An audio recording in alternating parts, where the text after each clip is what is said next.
ये लड़ाई बहुत आगे बढ़ चुकी है और इस लड़ाई को हम जीतने के कगार पर हैं। अगर आपको लगता है कि डर और ये जो भय का माहौल बनाया जा रहा है, इससे निकलने की जरूरत है और हम सब लोग लड़ने वाले लोग हैं, डरने वाले लोग नहीं हैं। और सामाजिक न्याय की लड़ाई, सोशल जस्टिस की लड़ाई, देश को एकजुट करने की लड़ाई जो है, ये ऐसी लड़ाई है, ये राष्ट्रवाद की लड़ाई है। लड़ाई बहुत कमजोर थी, लोगों तक नहीं पहुंचती थी। आज सोशल मीडिया है और हर जगह ये लड़ाई पहुंच रही है। बस हमें कुछ काम करने की जरूरत है। और जितने लोग इस हॉल में बैठे हुए हैं, अगर इन लोगों ने आज से तय कर लिया कि 1 घंटा सुबह और 1 घंटा शाम में अपने सामाजिक न्याय के आंदोलन, जिससे संविधान मजबूत होगा, समाज मजबूत होगा, देश मजबूत होगा, इंसानियत के लिए हम लोग काम करेंगे, तो ये लड़ाई और आसान हो जाएगी।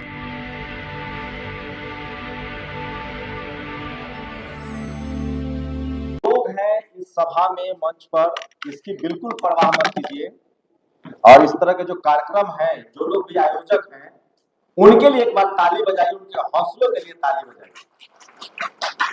और मैं सचमुच आपको कहने आया हूं कि ये लड़ाई बहुत आगे बढ़ चुकी है और इस लड़ाई को हम जीतने के कगार पर हैं। अगर आपको लगता है कि डर और ये जो भय का माहौल बनाया जा रहा है, इससे निकलने की जरूरत है और हम सब लोग लड़ने वाले लोग हैं, डरने वाले लोग नहीं हैं। और सामाजिक न्याय की लड़ाई, सोशल जस्टिस की लड़ाई, देश को एकजुट करने की लड़ाई जो है, ये ऐसी लड़ाई है, ये राष्ट्रवाद की लड़ाई है।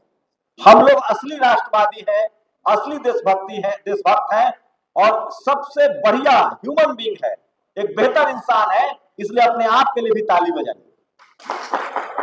और एक बार मैं फिर आप लोगों से कहना चाहूंगा कि सोचिए, मैं 10 साल पहले की बात करता हूं तो ये लड़ाई बहुत कमजोर थी, लोगों तक नहीं पहुंचती थी। आज सोशल मीडिया है और हर जगह ये लड़ाई पहुंच रही है।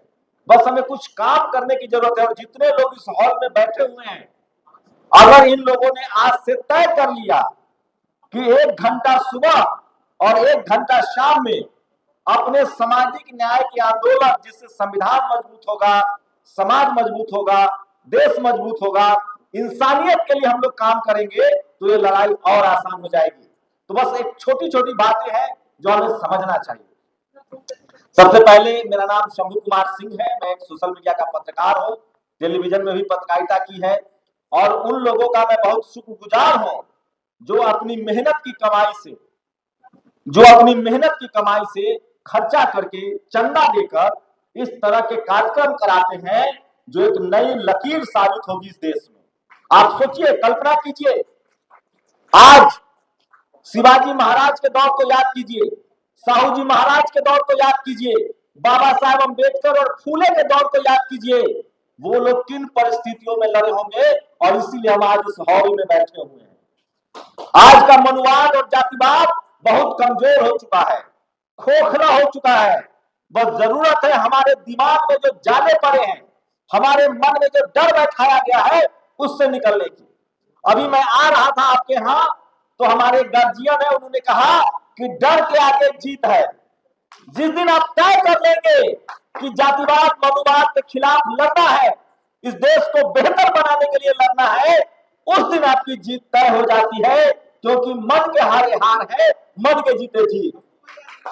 आप सोचिए, आप कल्पना कीजिए, बहुत लोग कहते गए कि हमारी आर्थिक स्थिति अच्छी नहीं है, हमारे पास बिजनेस नहीं है, हमारे पास पूंजी नहीं है, पैसा नहीं है, बड़ी बड़ी गाड़ियां नहीं है, हमारी बहन बेटी की शादियों में बड़े बड़े विदेश के लोग नहीं आते हैं।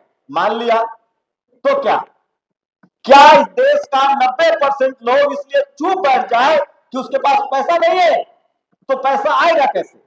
ये जो लिखा हुआ है, बैलेट पेपर से चुनाव, कॉलेजियम और उच्च न्यायपालिका में आरक्षण, सरकारी धन से पोषित निजी क्षेत्र में आरक्षण, जाति जनगणना में देरी, ये बताइए, ये इसीलिए तो कार्यक्रम है ना कि हमारे बच्चों को अमीर बनना है, हमारे अधिकार चाहिए।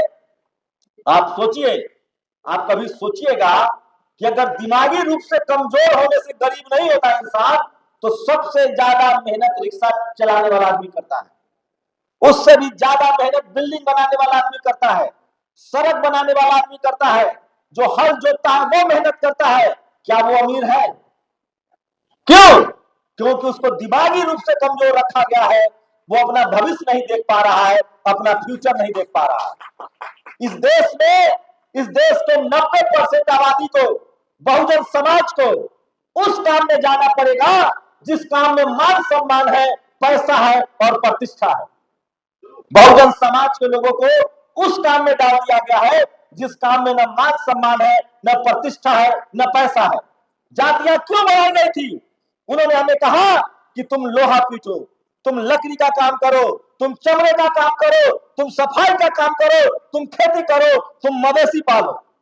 मैं उस काम के भी खिलाफ नहीं हूं, वो काम दुनिया भर में होता है, लेकिन वहां उस काम को सम्मान है और उस काम को पैसा है। आज इस देश में सफाई कर्मचारी की तनख्वाह 1 लाख हो जाए तो देखिएगा हर जाति का आदमी लाइन लगा के सफाई कर्मचारी बनने के लिए तैयार रहेगा। मैं गलत कह रहा हूं? तो मैं कह रहा हूं कि अभी ये नहीं होने वाला है।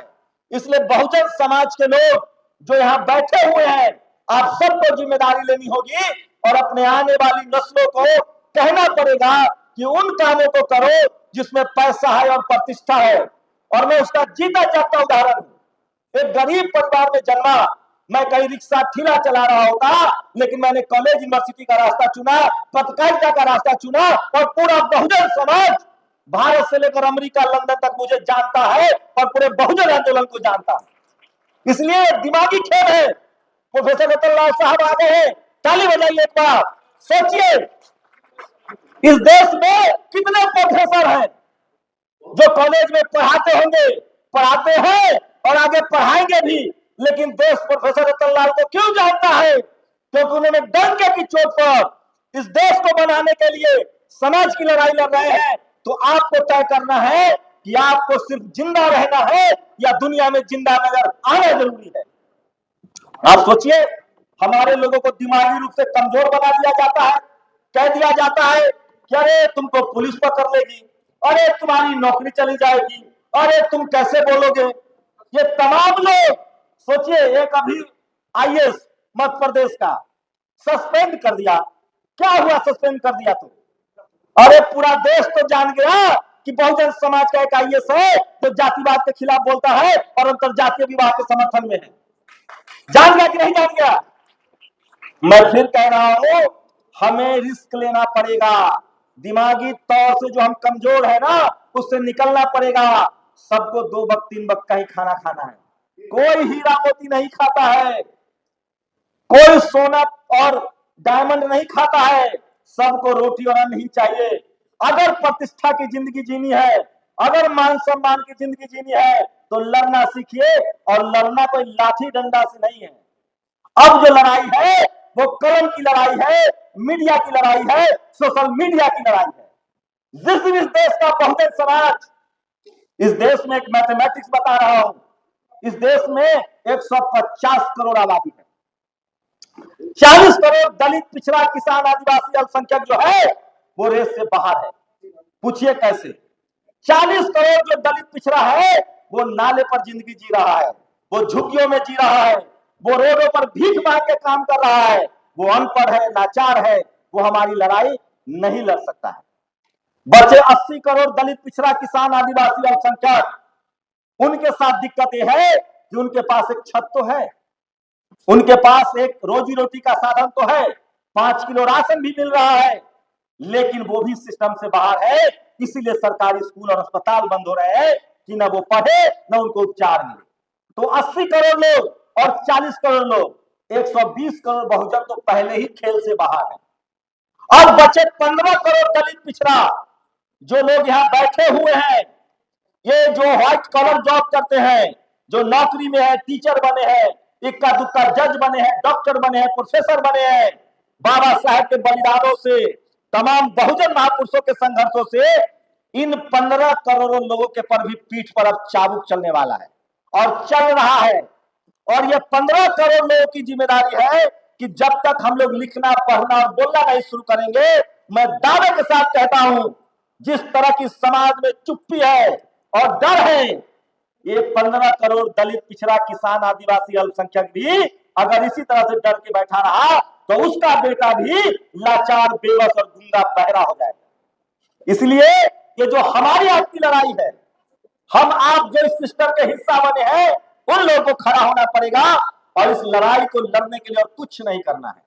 अगर आप पढ़े लिखे हैं तो आप सोशल मीडिया का इस्तेमाल कीजिए। अगर आप दलित, पिछड़ा, किसान, आदिवासी, अल्पसंख्यक है तो आपके साथ, आपके समाज के साथ कुछ हो रहा है तो उसके खिलाफ लिखिए, पढ़िए और बोलिए। अरे कितने को जेल में डालेंगे?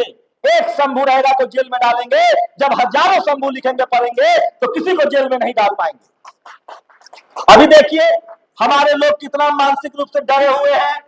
यूपी की घटना बता रहा हूं, 3 बड़े जातिवादी मनुवादी लोग 5,000 नकली कफ सिरप बेच के 5,000 करोड़ का संपत्ति बना लिए।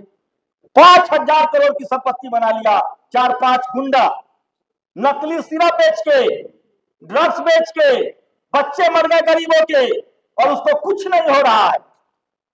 लेकिन 3 पत्रकार, एक ममता त्रिपाठी, एक रोहिणी सिंह और एक अभिषेक उपाध्याय ने मोर्चा लिया। उनकी होगी कुछ जातीय दुश्मनी, आज वो चारों के चारों ड्रग्स पेडलर 2 जेल में है और 2 विदेश भाग गए। 3 लोगों ने ये काम कर दिया और करना पड़ा एसटीएफ को, पुलिस को। बहुजन समाज के लोग इतना डरे हुए हैं, इतना सहमे हुए हैं कि वो मैं तो मिलता हूं हजारों लोगों से, अरे क्या करोगे जीकर, क्या करना है आपको लाइफ में? इतना डर के जिएंगे तो क्या करेंगे? हमारे लोग खीरा चोरी के झूठे आरोप में जेल में बंद हो जाते हैं और यहाँ 5-5 हजार करोड़ का ड्रग्स सप्लायर मौज की जिंदगी काट रहा है। मैं इसलिए कह रहा हूं कि हमारे पास खोने के लिए कुछ नहीं है, इसलिए डरना छोड़ दीजिए और संवैधानिक तरीके से अपनी बातों को लिखना पढ़ना छोड़ दीजिए और नेताओं का तो बिल्कुल चक्कर मत काटिए। बहुजन समाज का सबसे ज्यादा नुकसान ये जो नेता बन जाते हैं उन्होंने किया है। जैसे ही नेता बन जाता है वो अपना सेटिंग गेटिंग में लग जाता है। जिस दिन समाज ने हर घर से नेता बनाना शुरू कर दिया, हम नेता बनना शुरू कर दिए, इन नेताओं की भी चर्बी घट जाएगी। ये जो बहुजन नेताओं का जो अहंकार है, ये जो इनके देह पर चर्बी चढ़ गई है ना, ये हमारा सौदा करते हैं। इसलिए जरूरी है कि बहुजन समाज का हर पढ़ा लिखा युवा, बहन बेटी राजनीति में आए, इंटरफेयर करे, बिजनेस में आए, तो हम लोगों को संवैधानिक तरीके से बात करनी पड़ेगी, लिखना, पढ़ना और बोलना पड़ेगा। और अंत में एक और बात कह रहा हूं, ये नस्लों की लड़ाई है, ये आने वाले भविष्य की लड़ाई है और उससे भी बड़ी बात इस देश को बनाने की लड़ाई है। इस देश में जो जातिवादी सोच के लोग हैं, जो मनुवादी सोच के लोग हैं, जो सांप्रदायिक लोग हैं, वो इस देश के सगे नहीं हैं। उनको जब भी मौका मिलता है वो देश को लूट कर बाहर भाग जाते हैं। तो हम लोग असली राष्ट्रवादी हैं, हम सड़कें बनाते हैं, हम नावा बनाते हैं, हम हल जोतते हैं, हम इस देश में अन्न उगाते हैं, हम मवेशी पालते हैं, हम वो सारा मेहनत का काम करते हैं और हमको रोका जाता है कि जज मत बनो, कलेक्टर मत बनो, आईएएस मत बनो, एसपी मत बनो, डीएम मत बनो। आप लोग कसम खाइए, जो बाबा साहब ने कहा है कि जिंदगी लंबी नहीं शानदार होनी चाहिए। आपको जब जेल में डाला जाए तो ऐसा काम कीजिए कि सड़कों पर जनसैलाब निकले। आपके पर जब जुल्म हो तो पूरे देश को पता चलना चाहिए और शुक्र मनाइए कि हर हाथ में मोबाइल है। और आज बहुजन समाज के इतने लोग हैं जो आप पर हो रहे जुल्म अत्याचार को वो खबर बनाते हैं और दुनिया को पता चलता है। लेकिन मैं फिर एक बात कह रहा हूं, जो भी आयोजक हैं, जो लोग इस तरह के आयोजन कर रहे हैं, मैं दावे के साथ कह सकता हूं, एक ही अधिकार था हम लोग के पास। मनुवादी जातिवादियों ने जमीन छीन ली, बस हट रहा हूं, नौकरी खत्म कर दी। मैं फिर कह रहा हूं, एक वोट का अधिकार था, वो चोरी हो रहा है।